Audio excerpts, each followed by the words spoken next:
This is just a stunning analysis that the New York Times has out in the last couple of days. You've seen nationwide a drop in Democratic registration numbers. And in the battleground states, it's just as stark. Look at this. The share of registered Democrats down almost 4 points in Arizona, just since 2020. Nevada, more than 8 points. North Carolina, Pennsylvania. All of these big battlegrounds have lost Democrats in large numbers, again, just this decade.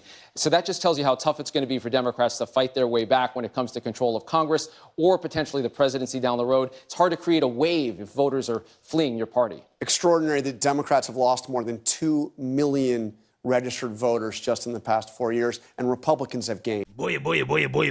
So we got to talk about a brutal reality check for Democrats, which is the fact that they are losing voters. Their party is dying. It is on life support. And at this point, I think a lot of people are ready to pull the plug on the Democrat Party, right? Just go ahead and let fate happen to the Democrats, because it seems as if the party is destined to fall, to collapse, okay, under the weight of wokeism, right? Socialism and communism, right? The communists are probably going to take over the Democrat Party. And one of the reasons why is because Democrats lack real, good, quality, masculine, common sense leadership, right? That is, I think, the main problem with the Democrat Party right now, okay? Because even when their leaders get confronted on the fact that they're losing voters, that the Democrat Party is shrinking, okay? They can't raise money. They're struggling. The leader of the Democrats doesn't really inspire too much confidence that the Democrats are going to actually turn it around. Take a look. I do want to ask about a New York Times investigation showing that Democrats are losing registered voters in all 30 states that track party registration. We're putting on the screen the data. It shows altogether Democrats have lost 2.1 million voters. Republicans have gained 2.4 million. That's a deficit that you have of 4.5 million voters. Why are voters turning away from your party? What is the problem? Most of that activity, as I understand it, has occurred in Florida and Texas. And certainly it is the case that nationally we're going to have to invest more in these two red states. At the end of the day, it's also going to be important for us to continue to make clear to the American people what we stand for as Democrats. We believe in a strong floor and no ceiling.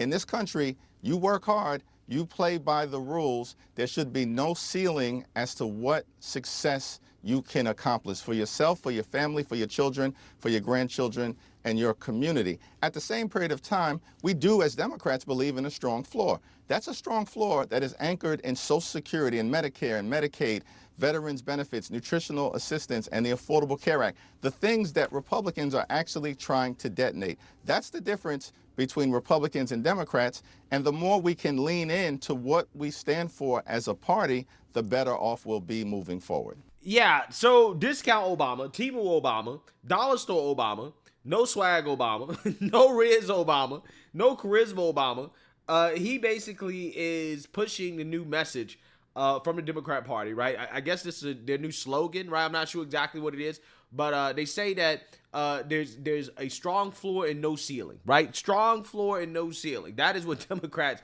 stand for, except one of the leaders of the Democrat Party, Zohran Mamdani, who I think the base of the Democrat Party likes a lot more than Hakeem Jeffries right now, literally is campaigning on a ceiling, right? He does not believe billionaires should be allowed to exist, which would, by definition, be a ceiling. And for whatever reason, Hakeem Jeffries can neither endorse nor denounce Zohran Mamdani, right? The socialist that is taking over the party. But he claims that what the Democrats stand for is a strong floor and no ceiling. I'm not sure how you square that with supporting or tolerating Zohran Mamdani, right, within the party. But hey, Hakeem Jeffries is certainly not the leader that is going to lead the Democrat Party back to relevance. And I think at this point, the Democrats are going to be completely and totally lost until the coup is complete, right? Until the socialists take over the party, okay? And that leads me to this segment here from ABC. Their panel is going to be discussing the bombshell numbers from the liberal media, the New York Times, showing that the Democrat Party is dying. And we got to react to Democrat leadership or what was Democrat leadership tried to cope with the reality that Democrats are facing. The roundtable's here. Former DNC chair Donna Brazile, former RNC chair and Trump White House chief of staff Reince Priebus, Politico Capitol Hill bureau chief and senior Washington columnist Rachel Bade, and National Review editor Ramesh Ponnuru. So, Don, I got to start with you with these. We talked to Rick Klein about this extraordinary analysis by the New York Times showing that the Democrats have just lost registered voters in pretty incredible numbers, more than 2 million gone over the last 2 years, and Republicans gaining about the same amount in the same time period. Absolutely. And look, independents have also grown in their popularity. The Democratic Party has outsourced so many of its functions to third-party organizations that did not produce the kind of registration number. This is a wake-up call, clearly. AKA, Democrats gave a lot of money to liberal nonprofits, liberal non-governmental organizations, right? All of these entities, like, for example, Kamala Harris gave a lot of money to Al Sharpton, right? Al Sharpton's nonprofit, which is supposed to be about, I don't know, getting people to vote for Democrats, get black people to vote for Democrats or whatever. Do you think that Kamala Harris actually measured the return on investment from that $500,000 that she gave to Al Sharpton's nonprofit, right? And she blew through $2+ billion. $2+ billion. That's what her campaign spent. And Democrat voter registration is down. So what do they have to show for it, right? You would think like the basic function, the most basic thing that a political party can do is to make sure that their voter registrations continue to go up, right? Continues to increase every year. You're getting more people to register Democrat, right? To be affiliated with your party, okay? I mean, I'll just say that should be the goal. That should be the most basic thing. Like, if you can't do that, you failed. You failed at the most basic function of what a political party should do, which is to just get people, like, on paper as members of the party. Democrats have failed to do that, but they spent billions of dollars. Billions of dollars. Where did it go? Where did the money go? You got a lot of these liberal nonprofits in exchange for these vanity endorsements, right? The glitz and the glam, okay? The Oprahs, the Beyoncés, all this stuff. A lot of these people, they got the money, but they didn't deliver any results, right? But they got the social media shout out, the Instagram post, the celebrity endorsements, etc. This is what happens when your party goes Hollywood, right? When, again, you're more concerned about the headlines rather than the actual work, right? Because you believe that the headlines is going to do work for you, but the headlines don't do the work. This right here is a systemic problem within the Democrat Party, okay? There's a whole lot of people getting rich off of it as well, too. That's what's happening. As Democrats gather starting tomorrow in Minnesota, where we're going to have to figure out what is the road forward. We have to do the basic things, but we also have to be prepared to do what Gavin Newsom is now urging Democrats of all different persuasions: fight back, punch harder. Because if we're going to regain the Congress and get ready for the White House, Democrats are going to have to come up with a different playbook. Let me stick with you on this for a second. We're going to get to Gavin Newsom in a second, but substantively, this happened while the Democrats controlled the White House, controlled the Congress. What did they? I mean, there's got to be a substantive problem here, not just tactical, different organizations. What substantively went wrong? I don't think you want to allow me to devote all of my time to what happened. But like I said, it was outsourced. This was outsourced to third-party organizations. There was no one focused on taking care, feeding what I call mainstream everyday Democrats. And also, when you have a party that is focusing on 6 or 7 battleground states, you're missing the moment. So it is a wake-up call. I knew long before that study came out that we were having a problem with registration, especially with young people and, of course, people of color. Yeah, so the substantive problem with Democrats is that they don't stand for a damn thing except being against Trump. That's it. That's it. Whatever Trump agrees with, Democrats disagree with. And it puts them in awkward situations, right? Very, very, very awkward places. And that's the problem. Nobody is voting for Democrats because they like Democrats, right? Because they like the vision the Democrats have presented for the country, right? Nobody votes for Democrats for that reason. At this point, Democrats are like literally an opposition party and an opposition party only, which has led to a radicalization of the party, okay, to the point where, again, these left-wing extremists are about to take over the party because Democrats can't thread the needle of trying to appeal to sane people and radicals at the same time, right? Okay, so the problems of the Democrat Party, it all stems from their Trump derangement. That's what it stems from. And until Democrats realize that, they're going to be lost. They're going to be lost forever until they realize that Trump derangement is the problem.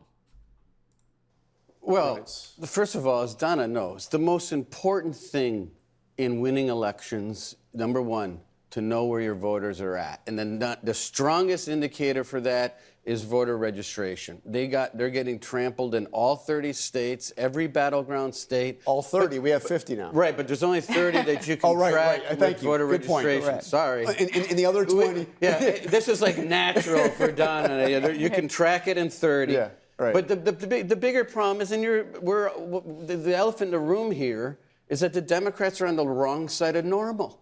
They're out of step with the norms of society. It's so bad that the Democrats this week put out a memo, and they listed 45 things that Democrats shouldn't say. It's all therapy speak and explaining away memo crime. From who? A memo from who? Third way. Third way. Yeah. And so it's all because it's not a matter of they can't put people on the doors and register people. That's all that is. It's that they're putting people on the doors. They're trying to win voter registrations. There are state parties, county parties, district parties, and they can't sell it because it's not normal. People don't want it. Okay, so but Rachel, what I found interesting about this is that the Republican gains in registration are virtually everywhere. Yeah. I mean, it's red states, it's blue states. Across demographics. And this happened, again, while Biden was president. This happened over largely the last 4 years. Yeah. I mean, look, I think Reince is right. I mean, a lot of voters think Democrats are out of touch. They think it's a party of the sort of elites, that they are sort of focused on political correctness. And there's a fracturing, too, in the American public where a lot of voters are uncomfortable with the party and its sort of move left economically as well, sort of the populist wing of the Democratic Party. But then a lot of Democrats want to see a movement further left in terms of economics. So, I mean, the party has a real problem right now. They move further left. They might sort of energize their base, which, shows up to vote. They donate, et cetera. But then they alienate a bunch of centrist voters. And that's a lot of Americans who, frankly, feel like they're moving the wrong direction. Ding, ding, ding, ding, ding. Ding, ding, ding, ding, ding. I've been saying this for months, right? Probably years now. Okay, months at the very least. What this woman just said. What she just said. Democrats are moving left. They're appealing to their base, but their base are so far left that they alienate people in the middle, right? Like sane people. And sane people are actually the majority, right?